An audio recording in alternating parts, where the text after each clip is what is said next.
Hey, this is Jesse with Create This. Today I have an extra special review for you. We are reviewing the Milwaukee 3-in-1 heated jacket. This is the kit model, and the kit just means that it includes this AC charger and battery. Battery's pretty nice. It's got a little button for the LED indicator. It's got a port where you plug in the actual jacket itself.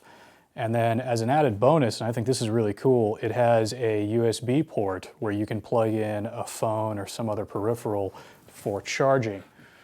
So for example, I can take my iPhone here, and if I'm out in the woods or in the shop and I don't have access to electricity for some reason, I can charge up my phone here. Pretty neat.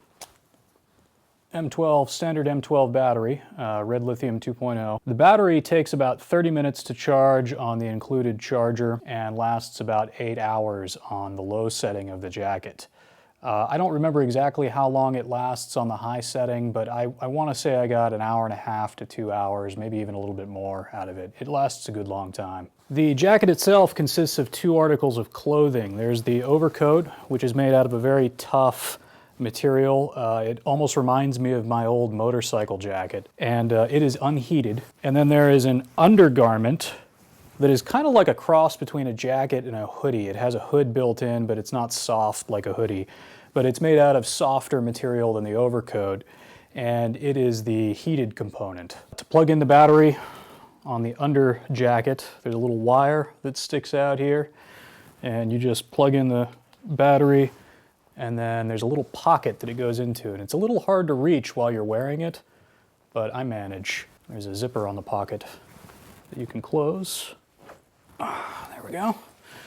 It's kind of over your left kidney, and initially when I got the jacket I thought that that would be awkward and maybe it would get in the way, but having used it for over a year, I'm fine with it. It seems like a great location. You can turn on the jacket with this button here. One long press turns it on. The button turns red for high heat, white for medium heat, and blue for low heat. Long press again turns off the jacket. There are heating elements in the very back of the undergarment and also under the armpits here. I believe we have some thermal camera footage to illustrate that. You can wear just the overcoat, you can wear just the heated jacket, or you can wear both, thus the 3-in-1. Now I believe they do sell the jackets without the battery and the charger. If you need the battery and the charger, if you don't already have some M12 batteries laying around, make sure that you buy the kit. I believe the kit indicates that it comes with the battery and the charger, so be aware of that when you're buying. I've been using the Milwaukee 3-in-1 jacket for a year. I was skeptical at first, but it quickly won me over. Initially, I have to admit I was a little disappointed in the heat output. Even on high,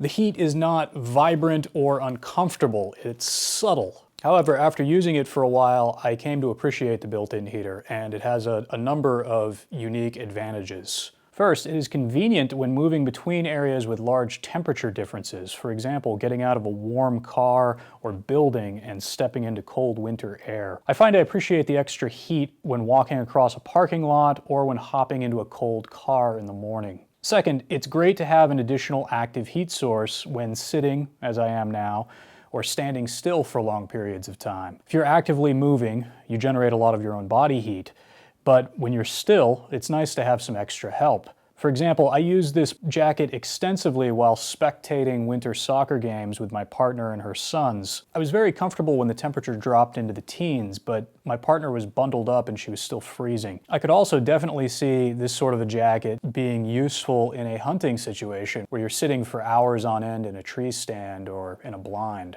I also find it extremely useful for unheated workshop space, such as my unheated basement. I have a propane buddy heater, but it's really nice to have a heated garment to supplement that heat on cold days. Third, and this is probably something that a lot of people don't think about, I could really see this jacket being useful to electric car owners. Running the heater in an electric car takes quite a bit of energy, so if you could just plug into a 12-volt power source and run the jacket and maybe the heated seats at the same time, you could probably extend your range. This is a 12-volt system, and Milwaukee sells this 12-volt auxiliary power supply cable. So this is two pieces.